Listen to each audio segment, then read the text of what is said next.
Pada pembahasan kali ini kita akan lanjutkan pada materi impuls dan momentum. Yang pertama, apa itu momentum? Secara definisi kita bisa katakan bahwa momentum itu adalah ukuran kesulitan untuk mendiamkan suatu benda.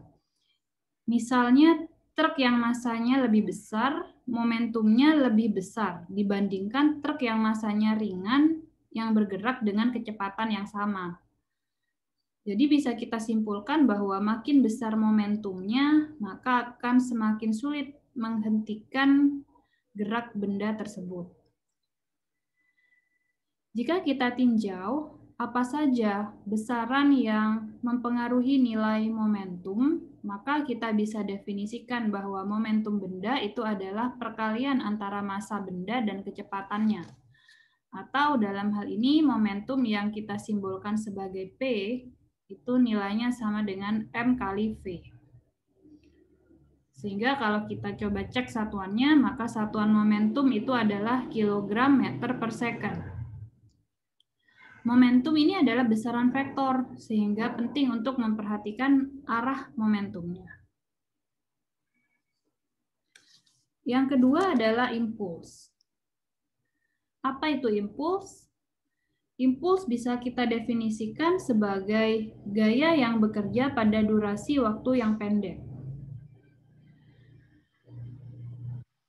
Momentum sistem akan berubah jika diberi impuls. Bagaimana membuktikannya? Di sini kita bisa gunakan hukum Newton 2 yang kemudian nanti bisa dikorelasikan antara momentum suatu benda terhadap gaya yang bekerja. Kita bisa tuliskan hukum Newton kedua yang sudah kita ketahui bahwa sigma gaya sama dengan M kali A. Dalam hal ini, A atau percepatan adalah perubahan kecepatan persatuan waktu. Jika M-nya konstan, maka kita bisa tuliskan bahwa sigma gaya itu sama dengan dmv per dt, di mana mv kita tahu adalah momentum. Sehingga dari sini kita bisa jabarkan bahwa perubahan momentum dalam fungsi waktu atau dp per dt itu sama dengan gaya yang bekerja pada benda. Sehingga kita bisa tuliskan dalam bentuk lain bahwa dp itu sama dengan f dt. Ya. Jadi dp ini adalah perubahan momentum, atau kita bisa tuliskan sebagai delta p itu sama dengan pf min pi. Jadi pf ini adalah momentum akhir atau finish dikurangi momentum awal atau inisial. Itu akan sama dengan integral f dt.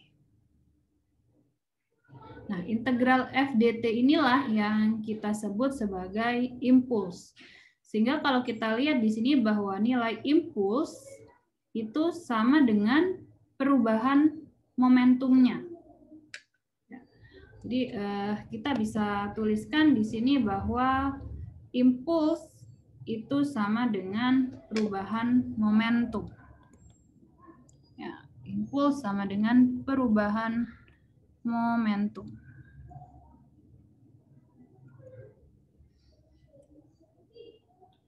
Ya. Jadi hubungan antara impuls yang tadi nilainya sama dengan perubahan momentum itu kita bisa gunakan untuk menjelaskan hukum kekekalan momentum. Bagaimana kita bisa menjelaskannya? Saya coba deskripsikan dengan gambar ini. Misalnya di sini ada dua buah benda A dan benda B yang masing-masing bergerak dengan kecepatan VA untuk benda A dan VB untuk benda B. Nah, di sini dia adalah ilustrasi gerak kedua benda ini sebelum tumbukan. Nah, setelah dia bergerak dalam waktu T misalnya, maka akan ada suatu kondisi saat benda A menumbuk benda B. Nah, dalam hal ini saat mereka bertumbukan akan ada gaya impulsif atau gaya yang bekerja dalam interval waktu yang singkat yang menyebabkan adanya perubahan momentum. Ya. Jadi kalau kita ingat saat kita membahas hukum 2 Newton, saat A dan B ini bertumbukan, maka akan ada kontak sehingga mengakibatkan adanya aksi reaksi. Jika kita gambarkan di sini adalah FBA, yaitu gaya pada benda B oleh benda A, dan sebaliknya ada FAB, yaitu gaya pada benda A oleh benda B.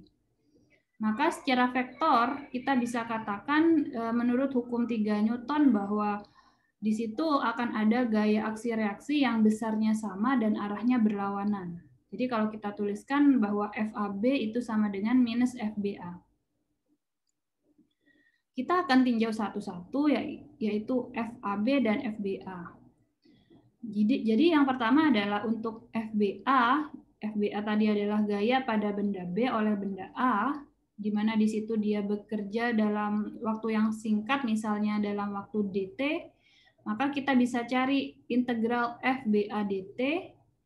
Karena kita tinjaunya pada benda B, maka di situ impulsnya sama dengan perubahan momentum benda B. Jadi misalnya sebelum tumbukan dia kecepatannya VB, dan setelah saat tumbukan di situ dia kecepatannya adalah VB aksen, maka kita bisa tuliskan di situ integral FBA dt sama dengan MB VB aksen dikurangi MB VB.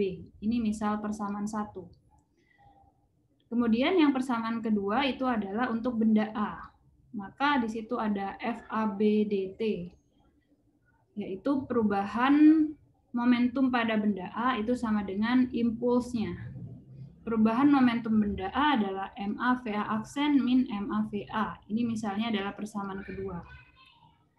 Sehingga kalau kita lihat di sini bahwa FAB sama dengan min FBA, kita bisa tuliskan bahwa integral FAB dt sama dengan minus integral FBA dt. Kita masing-masing sudah punya berapa itu integral FAB dt dan integral FBA dt. Sehingga dari sini kita bisa dapatkan bahwa MAVA plus MBVB itu sama dengan MAVA aksen plus MBVB aksen ya. Atau berarti momentum awal akan sama dengan momentum akhir. Total momentum awal sama dengan total momentum akhir. Ini yang kita sebut sebagai hukum kekekalan momentum. Jadi kalau kita lihat dari sini, kita bisa buktikan hukum kekekalan momentum dengan menggunakan hubungan bahwa impuls itu sama dengan perubahan momentum. Ya, jadi kalau kita bicara tentang momentum, itu identik dengan peristiwa tumbukan, sama seperti contoh yang tadi. Nah, pada kasus tumbukan itu ada dua fenomena yang kita biasanya gunakan. Jadi sebenarnya 3 ya, tapi di sini yang lebih spesifik biasanya ada tumbukan tidak lenting sama sekali dan tumbukan lenting sempurna. Sebenarnya ada juga tumbukan lenting sebagian. Ya. Nah, saat tumbukan tidak lenting sama sekali, itu dia momentumnya kekal, jadi berlaku hukum kekekalan momentum, tapi energinya tidak kekal. Jadi energinya tidak kekal itu berarti dalam hal ini energi kinetik yang di situ bekerja di awal, setelah tumbukan akan terkonversi menjadi energi yang lain.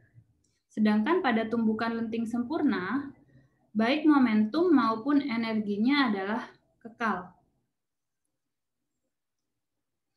Nah, di sini untuk tumbukan elastis atau lenting sempurna, tadi saya sudah bahas bahwa dalam jenis tumbukan ini berlaku hukum kekekalan momentum, dan dalam hal ini juga kecepatan sebelum dan setelah tumbukan sama. Sehingga pada prinsipnya seluruh energi kinetik sebelum tumbukan seluruhnya berubah menjadi energi kinetik lagi tanpa ada yang tersimpan menjadi energi lain.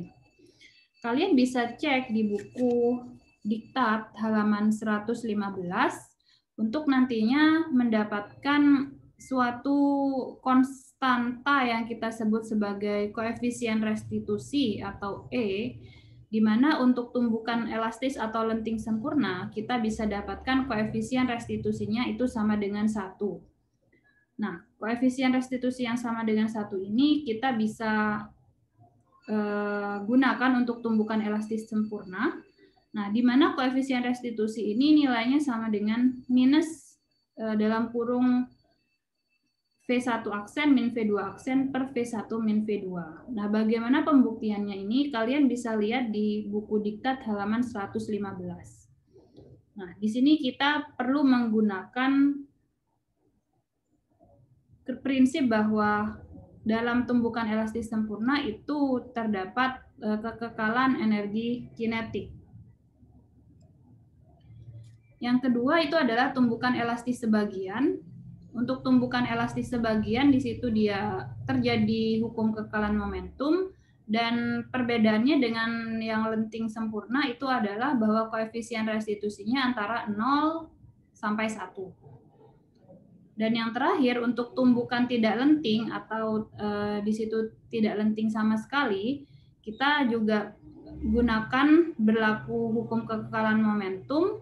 Yang membedakan adalah untuk tumbukan tidak lenting, di situ dia koefisien restitusinya adalah sama dengan 0.